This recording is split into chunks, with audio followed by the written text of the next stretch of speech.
আমরা দেখেছি অনেক ভাইয়েরা বলেন যে বিশ্বনবী, যারা বিশ্বনবী বলেন তাদের ব্যাখ্যা হয়তো থাকতে পারে, কিন্তু আমরা যেটা বুঝি দয়াল নবীজিকে বিশ্বনবী বলা উচিত না। কারণ বিশ্ব শব্দটা বাংলা, যেটাকে আরবিতে বলা হয় আলম। আলম আলম শব্দ এর অর্থ হলো একটা জগৎ। কথা বুঝতে পারছেন? একটা জগৎ। কিন্তু আল্লাহ তাআলা আমার নবীজিকে কি শুধু একটা জগতের নবী হিসেবে পাঠিয়েছেন? আল্লাহ তাআলা নিজের বেলায় যে শব্দটা ব্যবহার করেছেন, আমরা যেটা সূরা ফাতিহার মধ্যে পড়ি, আলহামদুলিল্লাহি রাব্বিল আলামিন, সমগ্র সৃষ্টি জগতের রব হলো আমার আল্লাহ। ঠিক এই আলামিন শব্দটা নবীজির বেলায় আল্লাহ ব্যবহার করেছেন, দয়াল নবীজির বেলায়।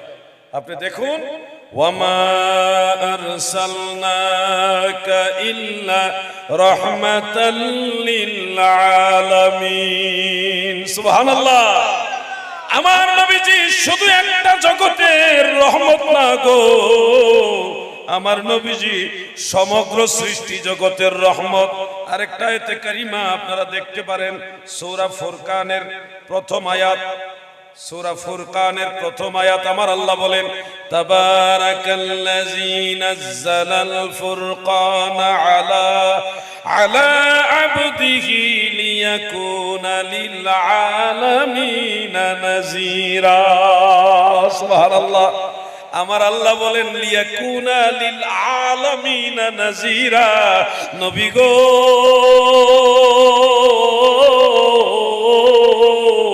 আমি আল্লাহ আপনাকে এমন এরিয়ার জন্য সতর্ককারী হিসেবে পাঠাইছি, সেই এরিয়ার পরিধি হলো লিল আলামিন, সমগ্র সৃষ্টি জগৎ। লিল আলম নয়, লিল আলামিন। আমার আল্লাহ, আমার দয়াল নবী, সাহাবাই কারাম, তাবিঈগণ, পরবর্তীতে আইম্মাই কারাম কেউই আমার নবীজির ব্যাপারে নবিয়ুল আলম শব্দ ব্যবহার করে নাই, বরং নবিয়ুল আলামিন, রাহমাতুল লিল আলামিন শব্দ ব্যবহার করেছে। অতএব আমরা যারা সুন্নি, আমরা যারা নবী প্রেমিক, নবীর পাগল, নবী নবী নবী নবী নবী করি, আমরা নবীজির সম্মানের বিষয়টা সবচেয়ে বেশি গুরুত্ব দেই। এই জন্য নবীজিকে শুধু বিশ্ব নবী বলি না। বিশ্ব বলতে কি বোঝায়? আপনি যদি বাংলা টু বাংলা অভিধান দেখেন তাহলে অনেকগুলি অর্থ পাবেন। মনে রাখবেন, বিশ্ব দ্বারা একটা নির্দিষ্ট পরিধিকে বোঝায়। যেমন এই পৃথিবীতে পাহাড় পর্বত, নদী নালা, খাল বিল যা কিছু আছে সবকিছু মিলে একটা বিশ্ব। এই বিশ্বের বাইরেও অনেক কিছু আছে। সূর্যকে কেন্দ্র করে মঙ্গল গ্রহ, বুধ গ্রহ, বৃহস্পতি গ্রহ, শনি গ্রহ, ইউরেনাস গ্রহ, আরো অনেক গ্রহ আছে, উপগ্রহ আছে। এই সব মিলিয়ে সৌরজগৎ। কি যুবক ভাইরা ঠিক আছে তো? সৌরজগৎকে একসাথে বলা হয় মহাবিশ্ব। তাহলে আমাকে বলুন, বিশ্ব বড় না মহাবিশ্ব বড়? সবাই বলেন না, বড় কোনটা? মহাবিশ্ব বড়। তাহলে প্রথম ধাক্কায় দেখেন, আপনি নবীজিকে শুধু বিশ্ব নবী বললেন, মহাবিশ্বের নবীও বললেন না। আরেকটু খেয়াল করেন, মহাবিশ্বের বাইরেও আরো অনেক কিছু আছে।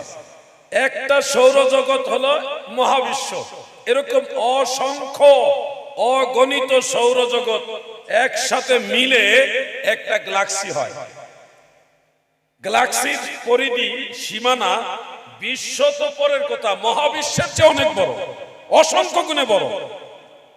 তাহলে গ্যালাক্সি পর্যন্ত গিয়েও তো শেষ না। আমার ভাইয়েরা শিক্ষিত যারা, জেনারেল শিক্ষিত, ইংরেজি শিক্ষিত যারা আছেন, কলেজ ইউনিভার্সিটিতে পড়ুয়া যারা আছেন, আপনারা জানেন অসংখ্য গ্যালাক্সি একসাথে মিলে একটা ইউনিভার্স হয়। ইউনিভার্স যেটা বিশ্ব মহাবিশ্বর গ্যালাক্সির চেয়ে অসংখ্য গুণে বড়। আমার নবী তো সেই ইউনিভার্সেরও নবী। ইউনিভার্সের তো শেষ না। নবীজি শুধু এই বিশ্বের নবী না, মহাবিশ্বেরও না, গ্যালাক্সিরও না, ইউনিভার্সেরও নবী, আরো উপর আছে। এরকম অসংখ্য অগণিত ইউনিভার্স একসাথে মিলে একটা মাল্টিভার্স হয়। আমার দয়াল নবী সেই মাল্টিভার্সের নবী। সুবহানাল্লাহ।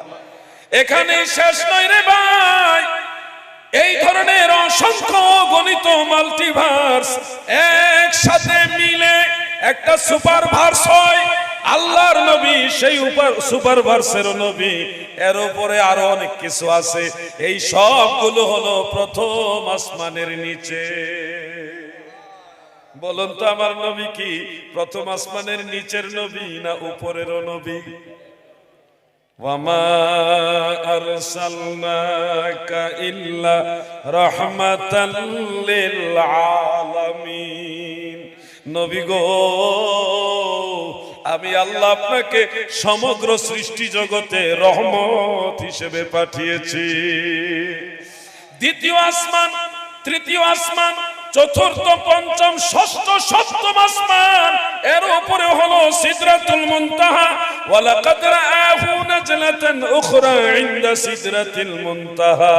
সিদরাতুল মুনতাহার উপরে হলো জান্নাত, জান্নাতের নিচে হলো জাহান্নাম। এই জান্নাতের উপরে হলো লৌহে মাহফুজ রয়েছে, লৌহে মাহফুজ, আরশ, কুরসি রয়েছে।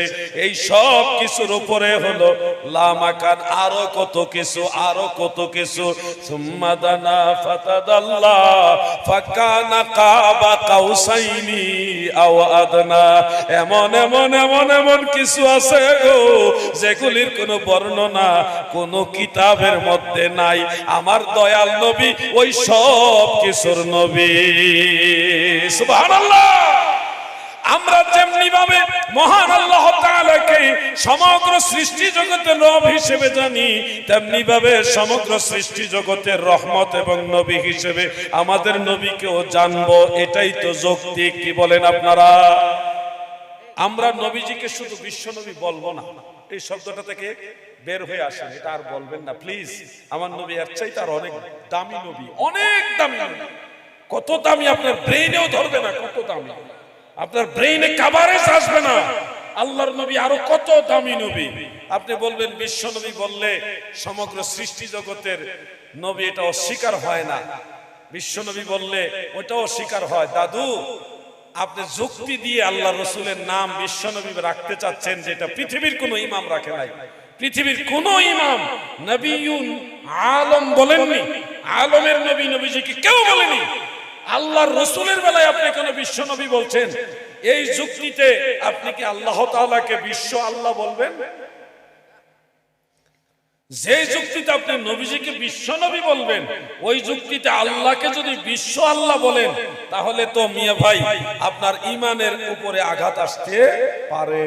এজন্য আমরা যারা সুন্নি, নবী প্রেমিক, নবীর আশিক, নবী প্রেমিক, নবীর আশিক, আমরা বিশ্ব নবী শব্দটাকে এড়ায়া যাব। আমরা নবীজিকে রাহমাতুল লিল আলামিন বলবো, আল্লাহ তাআলার নবী বলবো, আল্লাহর রাসূল বলবো। আরে বাবাজি, সবচেয়ে মায়ার শব্দ, মোহাব্বতের শব্দ হলো আমার দয়াল নবী। সুবহানাল্লাহ বলেন। আমার দয়াল নবী বিনে গো আপন বলতে কেহ নাই সংসারে। আমার দয়াল নবী বিনে গো আপন বলতে কেহ নাই সংসারে। নবীজির বেলায় দয়াল নবী বলবেন, মায়ার নবী বলবেন, প্রিয় নবী বলবেন, আল্লাহর নবী বলবেন, আল্লাহ তাআলা রাসূল বলবেন, আরো অনেক সুন্দর সুন্দর নাম আছে। নবীজির নামের সংখ্যা নিয়ে মুহাদ্দিসিনে কেরাম, মুফাসসিরিনে কেরাম ভিন্ন ভিন্ন মত পেশ করেছেন। কেউ বলেছেন নবীজির নাম 1000, কেউ বলেছেন নবীজির নাম আরো বেশি, অনেক অনেক মত আছে। তো আমি বলবো আমার দয়াল নবীর সবচেয়ে সুন্দর নাম হলো রাহমাতুল লিল।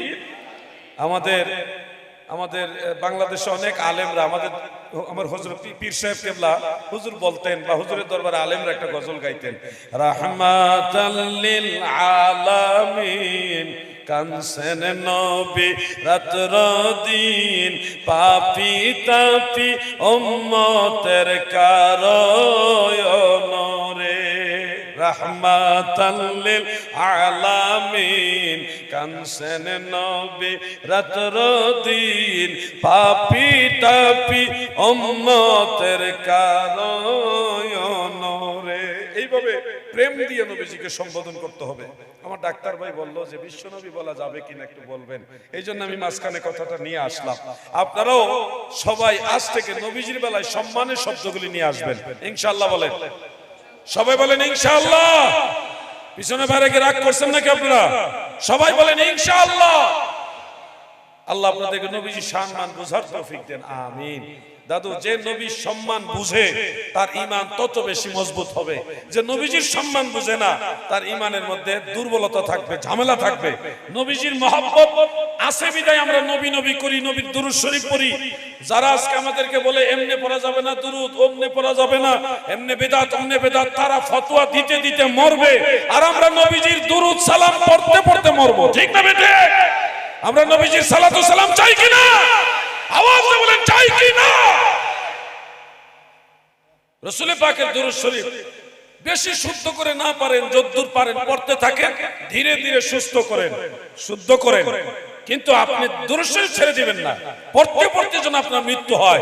নবী নবী করতে করতে আমরা মরবো। কবরে নবী দরকার, হাসরে নবী দরকার, মিজানে ফুল ছড়াতে নবী দরকার, সব জায়গায় আমার নবী দরকার, আছে না নাই? এইজন্য নবীজির দুরূদ শরীফ, নবীর মহব্বত, নবীর তাজিম, এটা বেশি বেশি আমরা গুরুত্ব দিব ইনশাআল্লাহ। বলেন